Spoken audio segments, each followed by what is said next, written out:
মাননীয় বিদ্যুৎ মন্ত্রী ইকবাল হাসান মাহমুদ টুকু আজকে এই বিষয়টি নিয়ে আমরা দেখছি যে সোশ্যাল মিডিয়ায় ব্যাপকভাবে সমালোচনা হচ্ছে যে সারা বাংলাদেশেই নাকি কিছু কিছু জায়গায় ভৌতিক বিল কারো কারো হাজার হাজার টাকার বিল মানে বিদ্যুৎ বিল বেড়ে গেছে।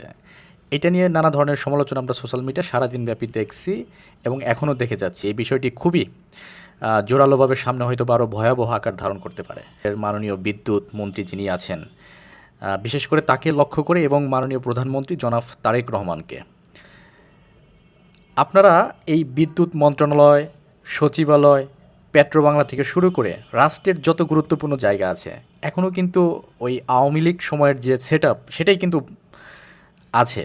এবং সেই সাথে গত 18 মাস ডক্টর ইউনূস অন্তর্বর্তীকালীন সময়ে যে পরিমাণ তারা জামাতিকরণ করেছে প্রত্যেকটা সেক্টরে, তাদেরকে রেখে আওয়ামী লীগকে রেখে জামাতকে রেখে আপনারা দেশ চালাবেন স্বাভাবিকভাবে, এটা কখনোই হতে পারে না। আপনারা ওই সেটআপকে রেখে আপনারা এই সরকারকে কখনোই ভালো একটা অবস্থানে নিতে পারবেন না। তাহলে কি করতে হবে? অবশ্যই আপনাদেরকে গোড়ায় হাত দিতে হবে।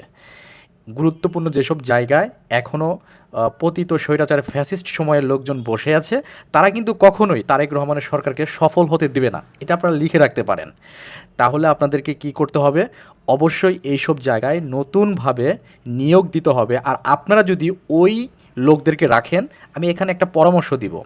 পরামর্শটা হচ্ছে আপনারা অনলাইনে এইখানে অভিযোগ দেওয়ার একটা ব্যবস্থা করেন। আপনারা একটা ওয়েবসাইট করেন, এইখানে যেন সাধারণ মানুষ থেকে শুরু করে সবাই অভিযোগ দিতে পারে কোন এলাকায়, কোন উপজেলায়, কোন ডিস্ট্রিক্টে বিদ্যুৎ নিয়ে সমস্যা আছে বা অন্য কোনো ধরনের সমস্যা আছে। তাহলে আপনারা অতি সহজে এই যারা উপরে থাকে, বিশেষ করে একদম সেন্ট্রালে থাকে, এইটা তারা সেখানে দেখতে পারবে এবং ওই এলাকায় গিয়ে তারা তদন্ত করতে পারবে ওই এলাকায় কারা কাজ করছে এবং কোনো ধরনের যদি অনিয়ম অভিযোগ প্রমাণিত হয় তাহলে আপনারা তাৎক্ষণিক সেখানে যারা দায়িত্বরত থাকবে তাদেরকে আপনারা বহিষ্কার করে দিবেন। এইটা যদি আপনারা করতে পারেন এবং এইটা যদি আপনারা কমিটমেন্ট দেন জনগণকে, যদি জনগণ অভিযোগ দেয় এবং সেই অভিযোগ যদি প্রমাণিত হয়, অবশ্যই আপনারা সেটার ব্যবস্থা নেওয়ার যদি সেই দৃষ্টতা, সেই হিম্মত, সেই সাহস যদি আপনারা রাখতে পারেন, আমি মনে করি এটার প্রবণতা অনেকটা কমে আসবে। কারণ পুরো রাষ্ট্রের সেটআপ এত বড়, এত বিশাল সেটআপ আপনারা চাইলেই 2 দিনে পরিবর্তন করতে পারবেন না। এটাকে আস্তে আস্তে গ্র্যাজুয়ালি পরিবর্তন করতে হবে এবং এটা দীর্ঘদিনের পরিবর্তনের একটা বিষয়। 5 বছর লাগতে পারে, 10 বছর লাগতে পারে পুরো সেটআপ পরিবর্তন করতে। তার মানে আপনি যদি এই গ্র্যাজুয়ালি পরিবর্তন করতে চান, অনেক সময় লেগে যাচ্ছে। তো এই সময়ের মধ্যে অবশ্যই সেই পুরাতন ফ্যাসিস্ট আওয়ামী সেটআপ বা জামাতি সেটআপ, ডক্টর ইউনূসের সেটআপ আপনার হয়ে কাজ করবে না।